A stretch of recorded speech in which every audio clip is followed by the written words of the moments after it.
The Nirala TV देखने वाले सभी दर्शकों का स्वागत है आपके अपने चैनल द निराला टीवी पर। दोस्तों, कल हुए विवाद के बाद मौलाना अरशद मदनी का बयान सामने आया है, जिसमें वो समझा रहे हैं कि उनके कहने का क्या मकसद था और किसी की भावना को ठेस पहुंचाना उनका बिल्कुल भी मकसद नहीं था। और उसके बाद जो मंच पर विराजमान थे स्वामी दयानंद सरस्वती, उनका भी बयान सामने आया है। उन्होंने क्या कुछ कहा है प्रेस के माध्यम से, तो आप इस वीडियो में दोनों बयान सुन सकते हैं। नहीं नहीं, कोई धर्मों के लोग नहीं, सिर्फ जो जैन के मज़हब के मानने वाले थे, क्योंकि वो अल्लाह को या भगवान को नहीं मानते, इसलिए उन्होंने उसका कहा कि हम इसको नहीं मानते हैं। उन्होंने अपनी तकरीर में ये बात कही और वो उठ कर के चले गए। लेकिन हम ये समझते हैं कि वहाँ तो सब लोग मौजूद थे। हमारा कुछ मज़हब है, उनका कुछ मज़हब था, सिख तबका भी मौजूद था, ईसाई भी मौजूद थे, हिंदू भी मौजूद थे। सब जानते हैं कि हमारे मज़हब के अंदर बड़ा अंतर और फ़र्क है, इसके बावजूद वहाँ थे। मेरा ख़्याल यह है कि उनको बैठना चाहिए था हमारे साथ। हमने एक बात अपने मज़हब की कही, कोई और तो नहीं उठा। ईसाई नहीं उठे, धर्म गुरु बैठे हुए थे हिंदू मज़हब के, वो नहीं उठे। हम ये जानते हैं कि उनका मज़हब और है, हमारा मज़हब और है। हमने उनको बुलाया था। मतलब ये था कि जो हमारे इस नज़रिए के अंदर कि भाईचारगी और दूरी को ख़त्म होना चाहिए, जो भी उसके अंदर शरीक है उसको हमारे इस प्रोग्राम के अंदर आना चाहिए। हमने उसको दावत दी थी।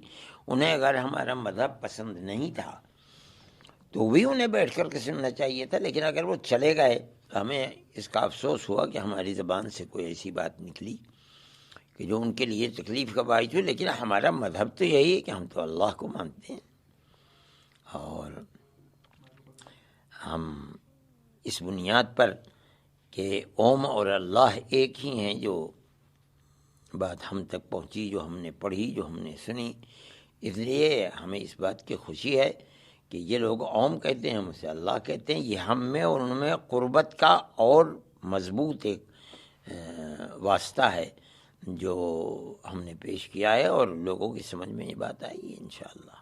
बिल्कुल सर, आए दिन कभी आपके धर्म, ये जो भारत है वो हिंदुओं का ज़मीन है, यहाँ पे पूर्वज हिंदू। हाँ, मैंने इसी चीज़ को जाहिर किया था कि सबसे पहला आदमी आदम, या वो कहते हैं मनु, उनकी औलाद को मनुष्य कहते हैं या आदमी कहते हैं। ये सवाल पैदा होता है कि वो किसकी इबादत करते थे। हमारा मानना, हमारा अकीदा, हमारे कुरान का कहना ये है और अक्ल भी ये कहती है कि उस वक्त कोई और चीज़ नहीं थी, वो सिर्फ एक अल्लाह को मानते थे। ओम अल्लाह को कहते हैं। तो हम तो अपनी चौखट के ऊपर बैठे हुए हैं। लोग जो हमको ये कहते हैं कि इन्हें घर वापसी कराओ, हमने यही बात कही कि हम तो अपने घर पर बैठे हैं, वापस कहाँ होंगे।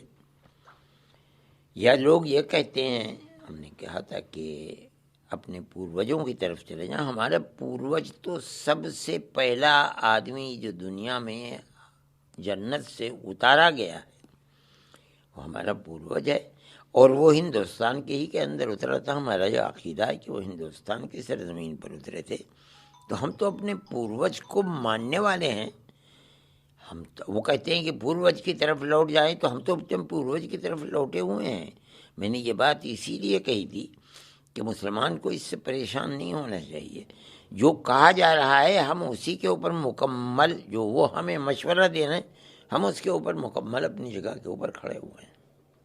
बिल्कुल सर, कि धर्म संसद चल रहा था अभी रामलीला मैदान में, अब उसका क्या, अब क्या? क्यों नहीं, जमीयत उलमा का तो एक प्रोग्राम है। जमीयत उलमा इसी तरीके की पार्टी है। मैं समझता हूँ कि वो ज़रूर इस अपने प्रोग्राम को आगे बढ़ाएंगी। जो तजावीज़ पास हुई हैं उन तजावीज़ के ऊपर काम करेंगी। उसमें एक बड़ी अहम तजवीज़ ये है कि लड़कियों के लिए अपने स्कूल अलग खोले जाएं। मैंने ये बात उनसे कही थी और वो तजवीज़ आ गई है। मैं ये आपके ज़रिए से भी ये पैगाम मुसलमानों तक पहुंचाना चाहता हूं कि देहात हों या छोटे छोटे कस्बात हों या बड़े शहर हों, ऐसे दौलतमंद मुसलमान हैं कि जो ये काम कर सकते हैं, बजाय इसके कि इस दौलत को वो अपनी ब्याह शादियों के अंदर पानी की तरह बहाएं, वो अपनी कौम की इफ़्फ़त व पाकदामनी और इस्मत और हया के लिए अपने स्कूल बच्चियों के अलग कायम करें, जिसमें पढ़ाने वाली भी टीचर्स औरतें हों और पढ़ने वाली भी औरतें हों, और इसके साथ साथ वो दुनिया की तालीम के साथ कुछ मजहबी तालीम भी दिए, ताकि वो ये समझे कि मैं मुसलमान हूँ। ये चीज़ इतनी ज़रूरी है कि आज और चीज़ें इतनी ज़रूरी नहीं हैं जितनी ये ज़रूरी है।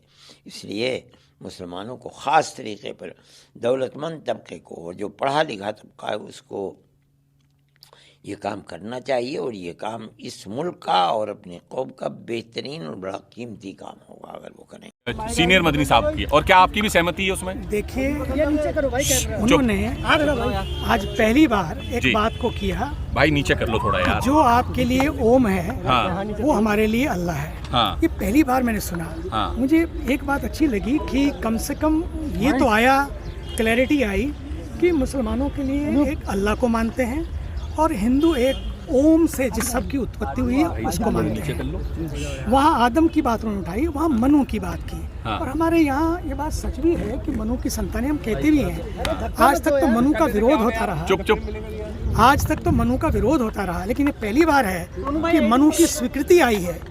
तो मतभेद हो सकते हैं, लेकिन मनभेद नहीं होना चाहिए। आ रही है ना ऑडियो? मनभेद नहीं होना चाहिए। हाँ। एक बात। हाँ। दूसरी बात है, क्योंकि मुसलमान अगर अल्लाह को मानते हैं तो उनको मानना चाहिए। हाँ। ये उनका अधिकार है। हाँ। और हिंदू अगर एक ईश्वर को मानते हैं, ईश्वर के अनेक रूपों मानते हैं, ईश्वर एक है, उसके रूप अनेक हैं, उसका भी सम्मान होना चाहिए। अभी सिख समुदाय के चीफ जथेदार साहब ने अकाल तख्त के अभी कहा कि हम, गुरु नानक जी ने हमको सिखाया कि ईश्वर एक है, एक ओंकार, वहाँ एक ओम एक ओंकार। तो ये सारी बातें जो हैं, उन्होंने कहा कि हमारे लिए अल्लाह एक है। तो सबको अपना अपना अधिकार है अपने अपने ढंग से, लेकिन इन सब में आस्था रखते हुए सबसे बड़ी बात है कि मानवता खत्म ना हो जाए। स्वामी जी, इसमें सबसे बड़ी, सर एक मिनट, लोकेश मुनि जी के बयान से आप सहमत हैं या फिर सीनियर मदनी साहब के बयान से? ये साफ साफ जानना चाहते हैं सब बात लोग। सहमति की नहीं, असहमति की नहीं है। हाँ। मुझे लगता है कि थोड़ा समझ का फेर हुआ है वहाँ पर। किसकी? उन्होंने आपस में जिसका भी हुआ हो। तो बाइकआउट करना जल्दबाजी थी? मुझे लगता है कि आप बाइकआउट कर रहे हैं इसका? सर ये नहीं, मैं किसी चीज का बाइकआउट कभी नहीं करता। रास्ता बाइकआउट कभी भी नहीं है। हाँ। रास्ता है सहमति। हाँ। रास्ता है संवाद। रास्ता है समाधान के द्वार खोलना। इसलिए तो एक मंच पे हम लोग हैं, ताकि किस तरह से अंतिम बात आज क्या आई, 5 बातें आई।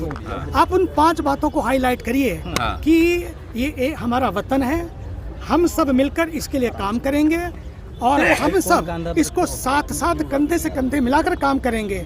और जैसा कि मैंने कहा, खासकर मैंने कहा, एक बात को बहुत जोर देकर कहा कि पूरे विश्व में कोई बात आती है, ये बात आती है कई बार, नाम मुसलमान का आता है, लेकिन आज की इस मंच से ये होना चाहिए कि नहीं, अब हम सब मिलकर काम करेंगे, हम अपने वतन को धब्बा नहीं लगाने देंगे, दाग नहीं लगाने सुशील मुनि देंगे। जी ने भी यही बात कही कि आज का जो एजेंडा था वो भारत के विकास, भारत में की जो सद्भावना है उसके ऊपर बात करने की बात थी, या फिर जो जहाँ जहाँ पर भारत कमजोर हो रहा है सामाजिक क्षेत्रों में वहाँ मजबूत करने की बात थी। लेकिन यहाँ पर एक धर्म का पाठ पढ़ाया जा रहा था, उसका इतिहास बताया जा रहा था। इसलिए ये जो संकल्प हुआ, देखिए जब मंच पर लोग होते हैं, सबको अपने अपने ढंग से बोलने का अधिकार होता है, क्योंकि सब अपनी अपनी मनोदशा से आते हैं। तो लेकिन हमें क्या करना चाहिए, किसी का बहिष्कार नहीं, किसी का बायकॉट नहीं, बल्कि हमें क्या करना चाहिए, बल्कि हमें परिष्कार करें कि इससे आगे का रास्ता क्या है।